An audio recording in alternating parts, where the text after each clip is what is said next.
रोहित पवार बोलतायत, थेट जाऊयात. त्याचं प्रमोशन तुम्ही तिथं करता.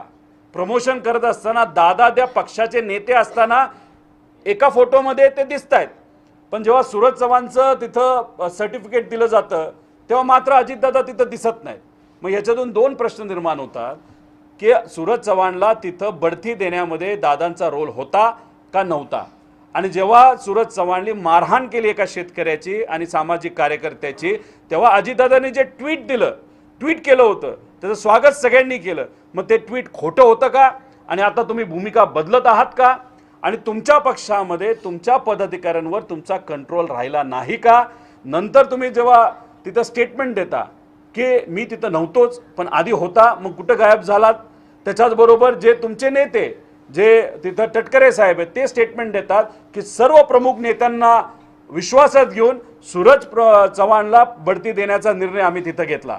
मग अजितदादा त्या नेत्यांमध्ये येत नाहीत का?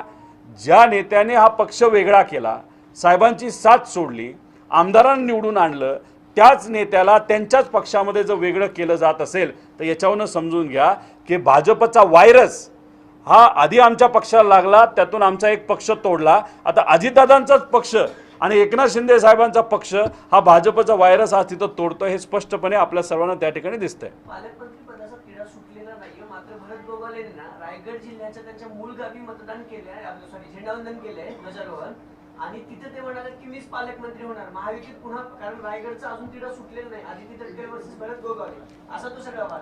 गोगावले साहेबांचे याच्या आधीचे 2.5 वर्ष जेव्हा पक्ष फोडला गेला होता आणि बीजेपी बरोबर महाविकास आघाडी नंतर जेव्हा तिथं सत्ता आणली होती, 2.5 वर्ष कशात गेले?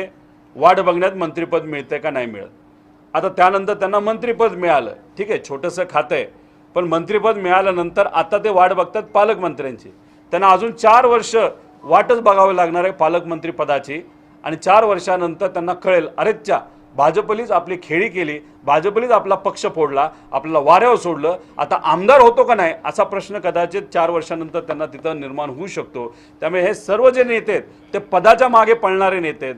मंत्रिपद पाहिजे, मंत्रिपद मिळालं तर पालकमंत्रीपद पाहिजे, पालकमंत्रीपद मिळालं तर मोठ्या जिल्ह्याचंच पाहिजे, याच जिल्ह्याचं पाहिजे जिथं पैसा मोठ्या प्रमाणात आहे. आणि मंत्रिपद देत असताना सुद्धा छोटं दिलं तरी नाराज, जिथं पैसा आहे तेच मंत्रिपद पाहिजे. त्यामुळे हे सर्व नेते जे आज महायुतीमध्ये आहेत त्यांचं फक्त एकच काम आहे की जे ट्रेजरी आहे, जो सरकारचा पैसा आहे, जो सामान्य लोकांचा पैसा आहे, तो ओरबाडत राहायचं, एवढंच त्यांचं तिथं काम आहे. पंतप्रधान नरेंद्र मोदी त्यांच्या भाषणात 3 महत्त्वाच्या घोषणा त्यांनी केल्या. जीएसटी मधला फेरबदल, दुसरं म्हणजे मिशन सुदर्शन चक्र जे एआयच्या संदर्भात आहे, आणि तिसरं त्यांनी म्हणलं की युवकांसाठी ते योजना आणणार आहेत. कसं बघताय? 1 लाख कोटी. आजचं जे भाषण हे मोदी साहेबांचं होतं ते खूप लांबलेलं भाषण होतं. तो त्यांचा अधिकार आहे, पंतप्रधान म्हणून त्यांचं ऐकलं जातं. पण विषय एवढाच होता, आमच्या सगळ्यांची इच्छा एवढीच होती की ज्या पद्धतीने पूर्वीचे आपले मित्र देश आहे, जसं अमेरिका आहे, आज ज्या पद्धतीने आपल्याला वागवते त्याच्यावर कुठेतरी बोलायला पाहिजे होतं. जेव्हा आपण पाकिस्तानच्या विरोधात लढत होतो तेव्हा पाकिस्तानला विमानं, रणगाडे, बंदुक्या, पिस्तूल, गोळ्या ह्या सगळ्या चायनाला दिल्या.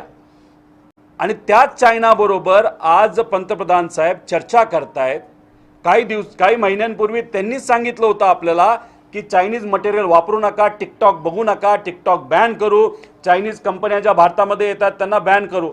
आणि आज पंतप्रधानच साहेब जर चायनाला तिथं जात असतील तर उद्या जाऊन आपल्या देशाची सुरक्षिततेबद्दल काय परिस्थिती राहणार आहे याच्यावर कुठेतरी आपल्याला पंतप्रधान साहेबांनी बोलायला पाहिजे होतं. तसंच अमेरिका आपल्याबरोबर असं का वागतेय? आणि जेव्हा आपण पाकिस्तानाच्या विरोधात लढलो होतो 30-40 वर्षापूर्वी, तेव्हा अखंड जो सगळे देश.